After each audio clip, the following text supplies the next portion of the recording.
Quero convidar meus amados irmãos para ouvirem o texto da palavra do nosso Deus. E nós vamos ter uma série de estudos na carta de Paulo aos Efésios. Paulo, apóstolo de Jesus Cristo, pela vontade de Deus, aos santos que estão em Éfeso e fiéis em Cristo Jesus.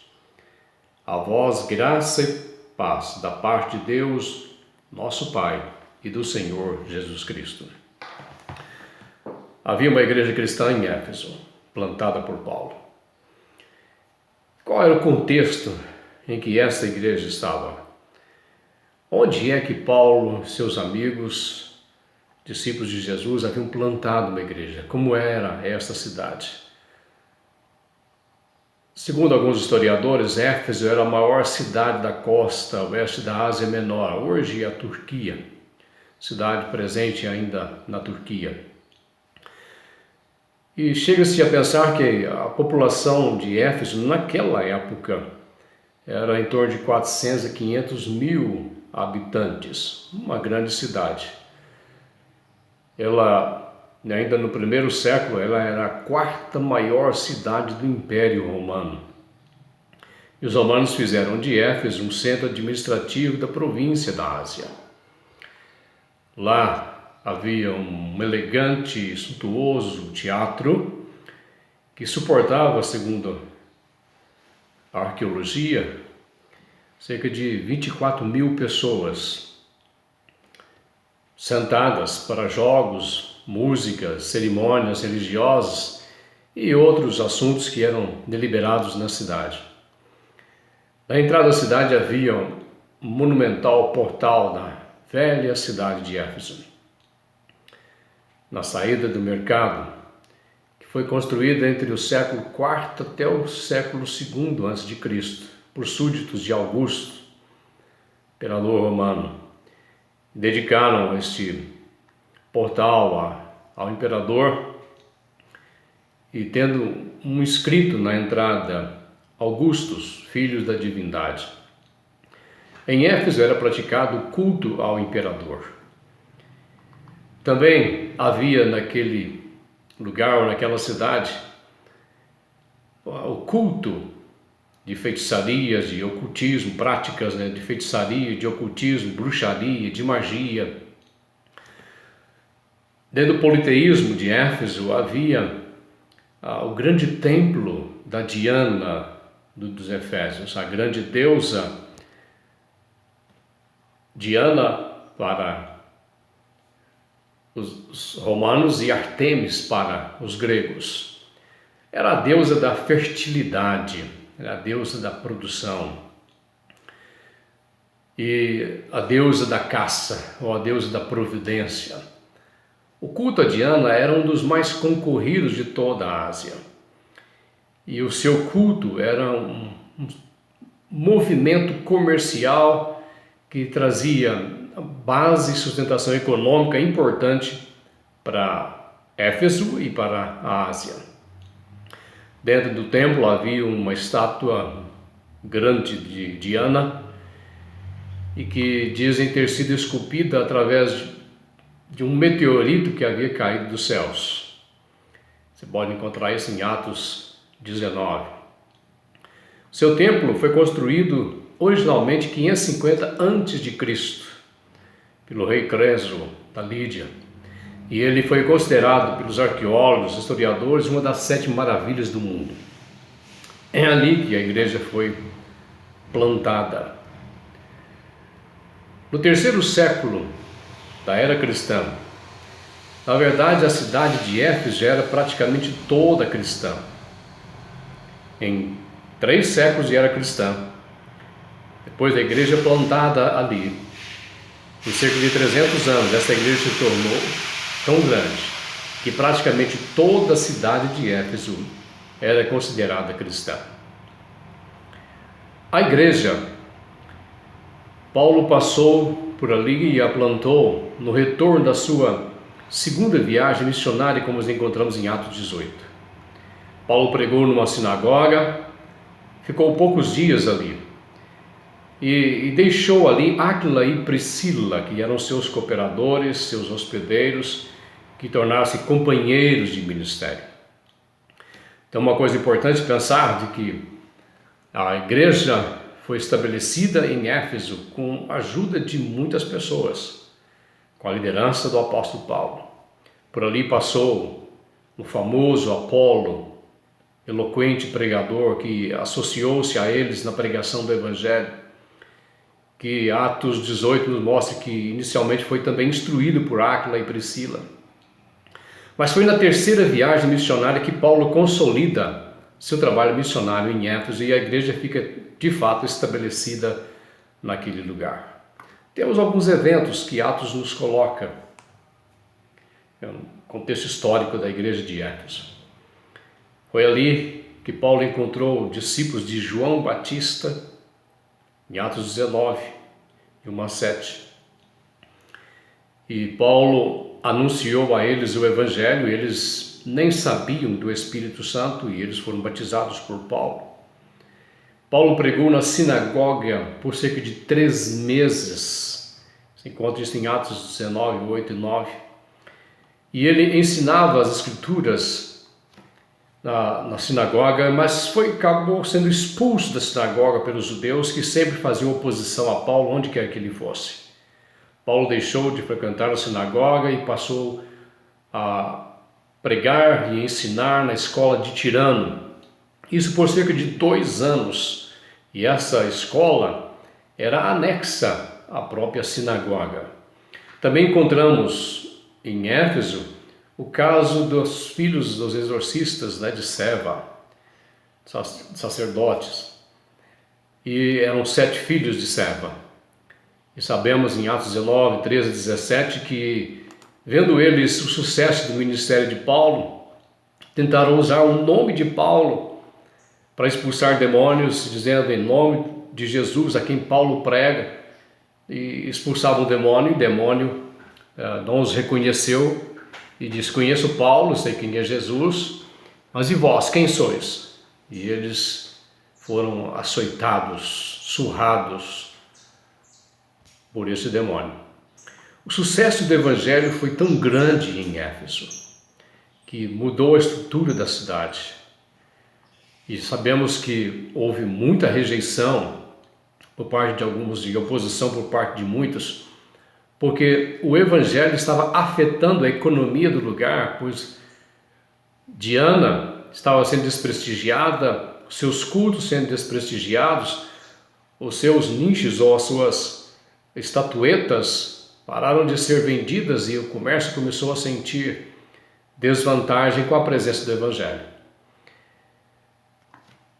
Sabemos que ali, pela conversão ao Senhor Jesus Cristo, muitas pessoas que praticavam bruxarias, feitiçarias, trouxeram, depois de sua conversão, seus livros de bruxarias e colocaram em praça pública para queimar.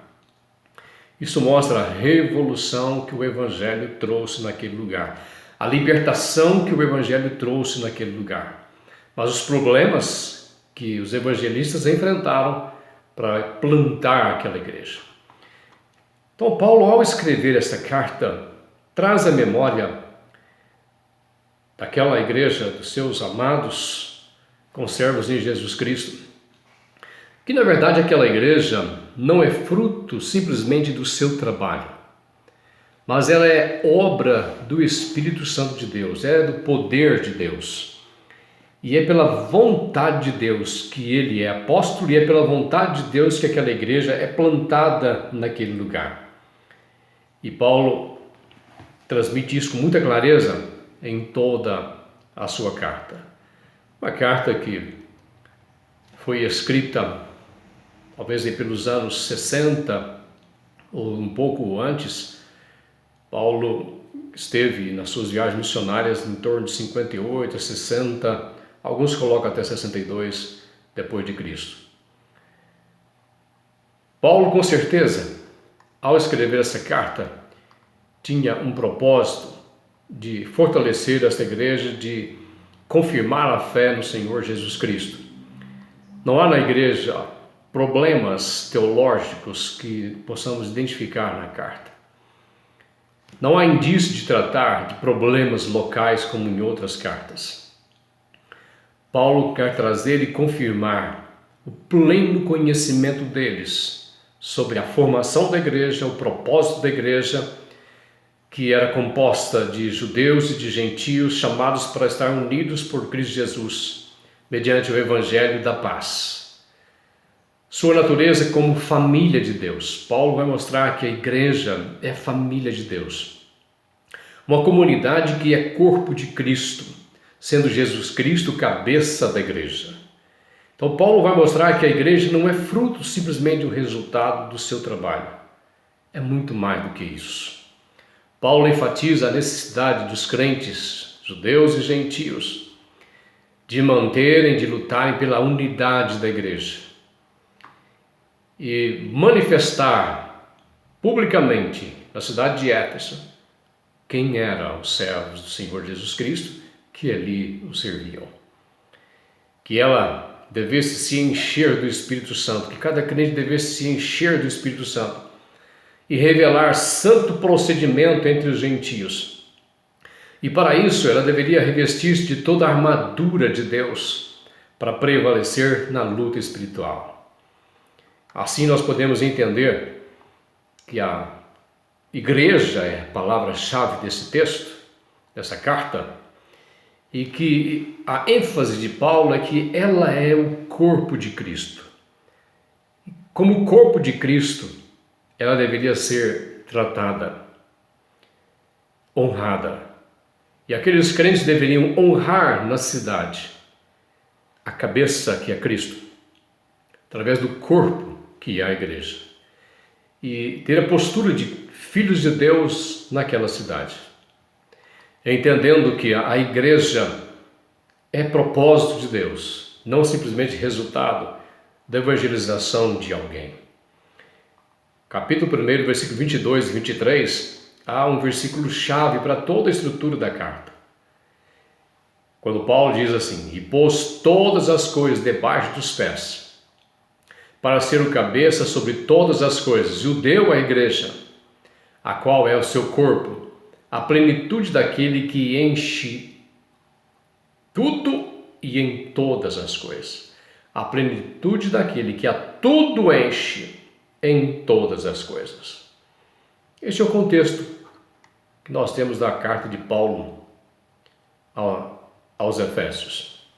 Então, a semelhança de Éfeso, a igreja não é simplesmente resultado do trabalho de alguém, mas a igreja é resultado do trabalho de Deus, por meio de Cristo, do Espírito Santo, pelo Evangelho, através dos ministros de Deus. Devemos entender a igreja dessa forma. Devemos manifestar na sociedade a importância que a igreja tem e é para o seu contexto social. E entender que a igreja, pelo Evangelho vivo, muda as estruturas do lugar onde está. Porque o Evangelho que nós pregamos é o Evangelho da reconciliação, o Evangelho da paz, do poder de Deus. E quem nos dá essa autoridade é o nosso cabeça, que é Cristo Jesus, o Senhor. Dessa forma, ao estudarmos a carta de Paulo aos Efésios, estudamos a nós mesmos e nos faz relembrar do nosso contexto histórico. Como foi que a sua igreja se originou na cidade onde nós estamos? Onde você está? Com certeza há personagens históricos, como Paulo em Éfeso, como alguém, um missionário, um pastor, um evangelista, uma família que resultou a igreja na sua cidade onde você está. Mas lembremos, antes de ser uma estrutura humana, a igreja, como família de Deus, é propósito de Deus. E assim, dessa forma, Paulo vai tratar em toda a carta, nos 3 primeiros capítulos, ele vai mostrar a natureza da igreja, como ela se originou. Nós vamos ver isto. E ele vai tratar de o que Deus em Cristo fez pelos gentios. E agora, o que Deus em Cristo faz por meio dos gentios, na cidade em que está, no contexto histórico seu. O que Deus espera de seus filhos, onde a sua igreja está plantada. E em conclusão, Paulo diz que Deus nos reveste de todo o poder para prevalecermos na cidade onde a igreja está plantada, para a glória de Deus. Cristo é o nosso cabeça. Nós somos o seu corpo, família da fé. Que a graça, que a paz de Deus, que o poder do Espírito Santo nos abra os olhos para entendermos a dimensão da igreja no tempo em que nós vivemos, onde tantas vezes, pela multiplicidade de igrejas, denominações diversas, nós nos perdemos, nós somos confundidos, nós somos traídos pelo contexto em que nós vivemos, das pretensões humanas, das intenções humanas, fazendo da igreja outra coisa que não seja família de Deus e corpo de Cristo. Graça e paz se multipliquem sobre nós. Continuaremos outro dia. Em nome de Jesus. Amém.